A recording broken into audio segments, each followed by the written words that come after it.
sebuah cerita drama seorang pemuda kaya raya yang menyewa wanita untuk menjadi pelayannya. Pria itu selalu mengingatkan supaya sang wanita tidak terpesona kepadanya. Tapi akhirnya justru dia sendiri yang jatuh cinta dan terus membuntuti sang wanita. Oke temanku, langsung aja kita cus ke alur ceritanya.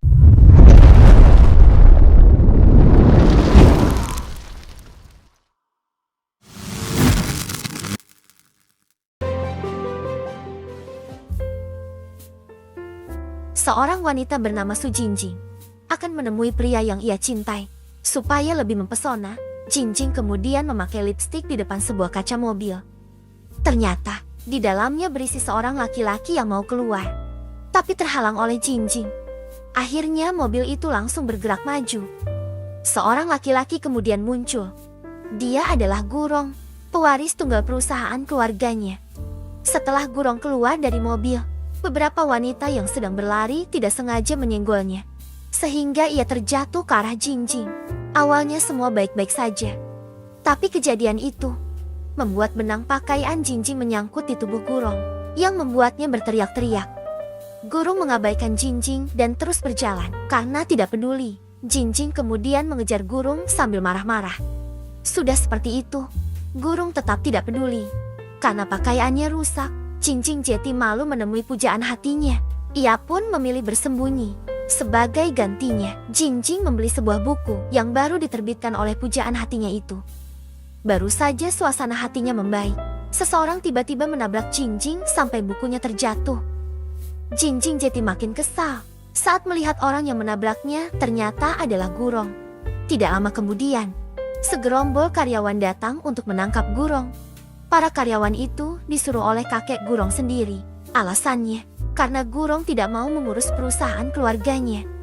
Saat melihat Gurong akan ditangkap, Jingjing membantunya dengan menghajar semua gerombolan itu.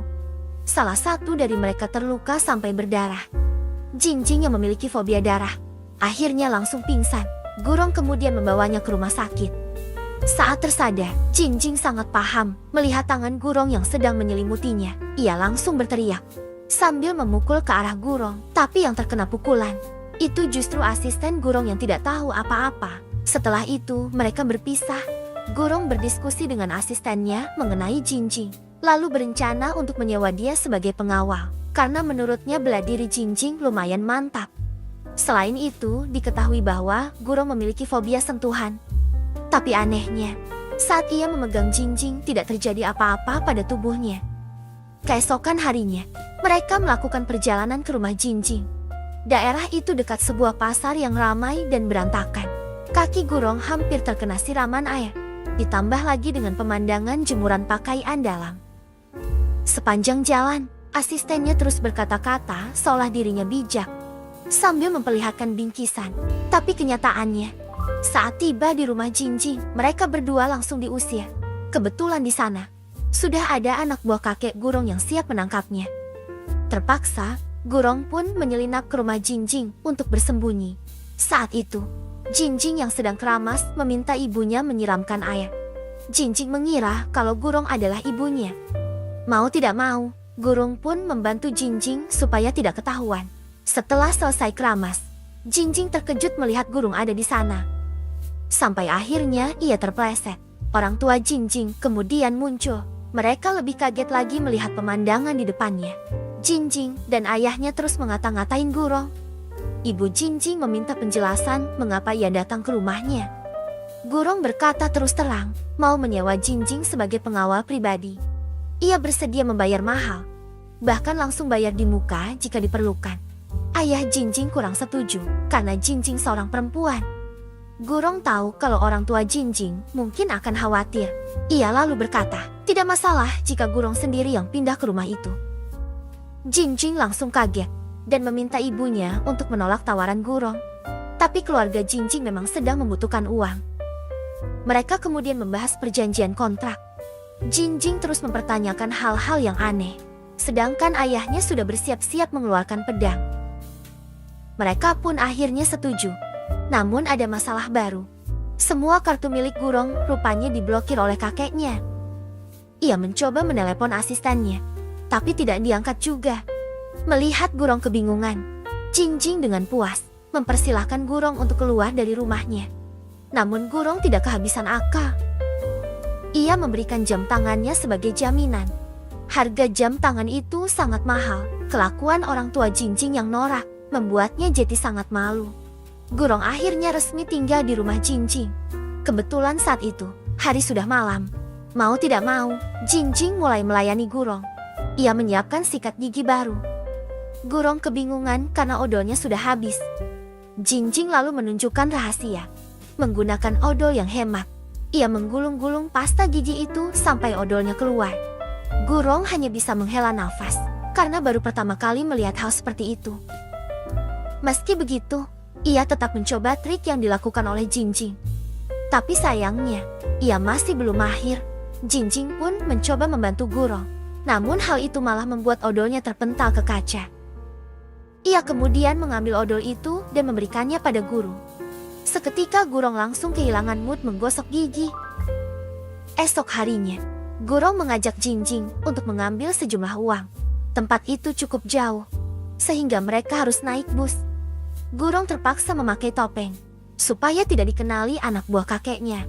Tapi karena topengnya sangat aneh, ia malah jadi perbincangan orang-orang di situ. Jingjing bahkan tidak bisa menahan malu, sehingga menjauh dari Gurong. Tidak lama kemudian, Gurong menyerah lalu melepaskan topengnya. Setibanya di ban, Gurong menyuruh Jingjing untuk mengambil uangnya. Saldo ATM Gurong membuat Jingjing sangat kaget.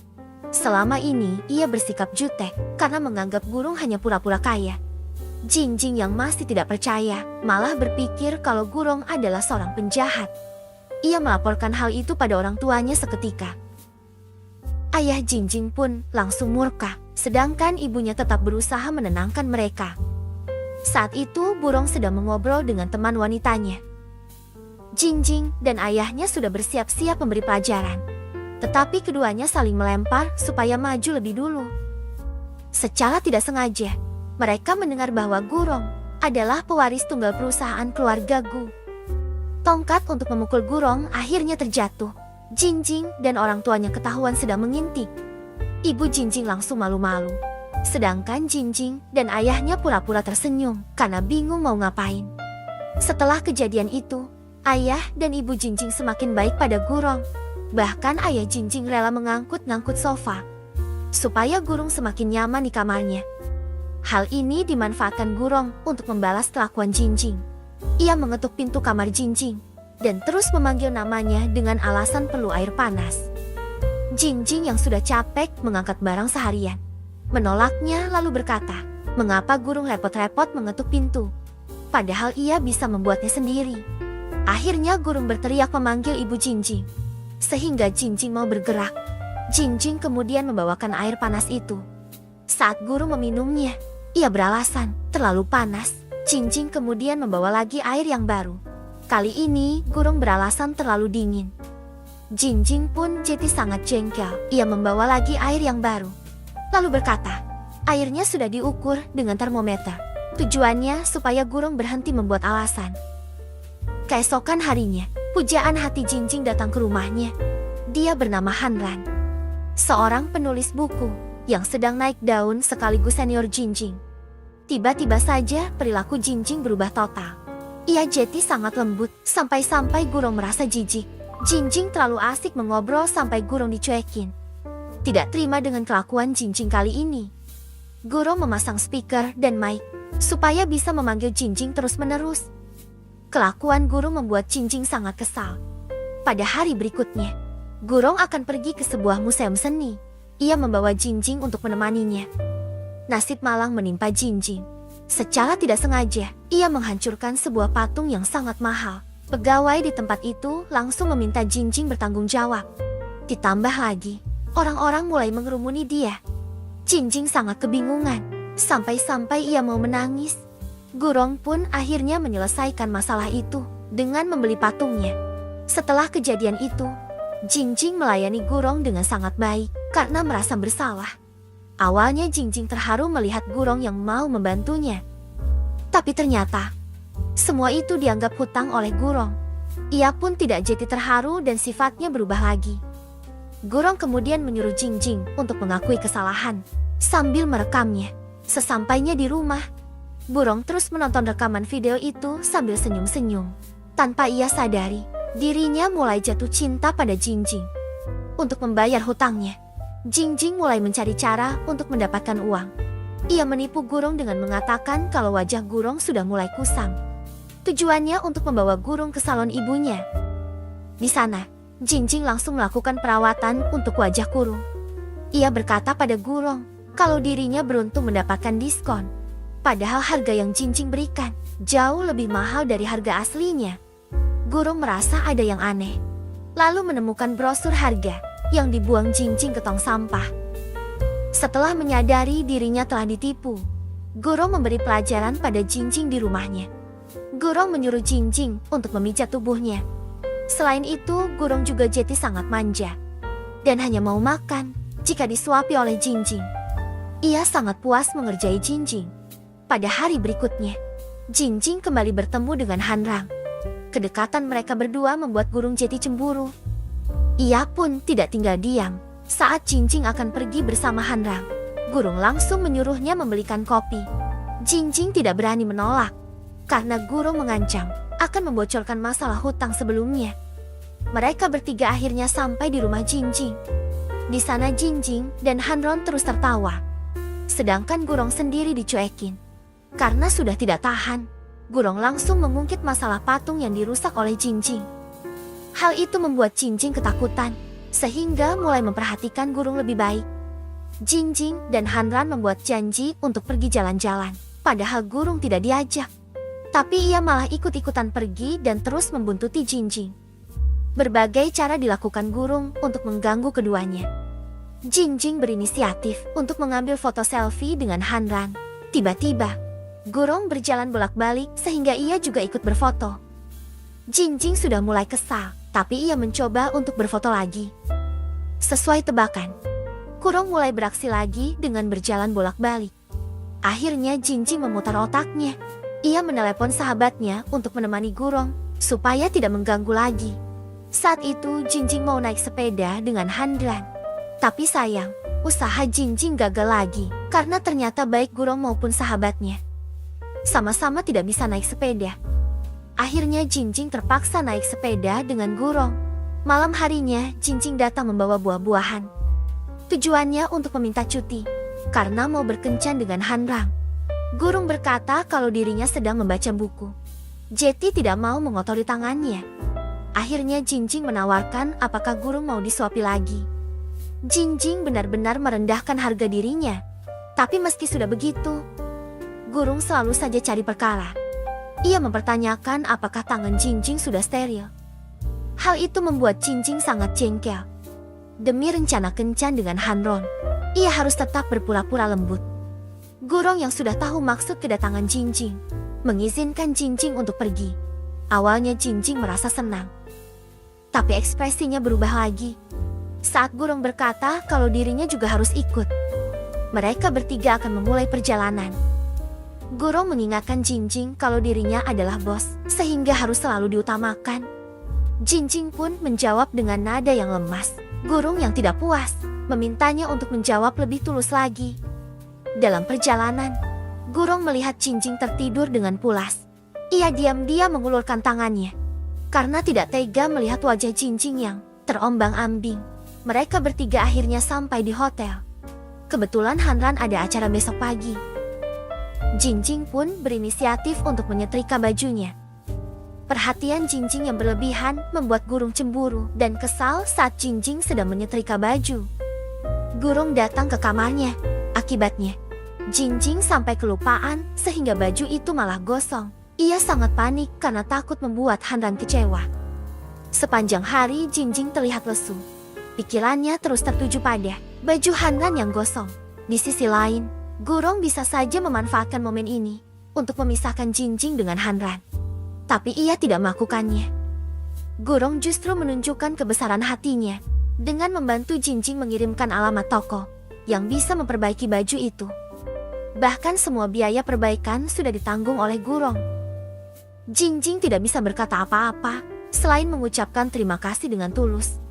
Sepanjang malam, Jingjing menunggu di toko baju. Gurung yang khawatir akhirnya pergi untuk melihat kondisi Jinjing. Ia melihat Jinjing sedang tidur, lalu menyelimuti dia. Tidak lama kemudian, Jinjing terbangun dari tidurnya.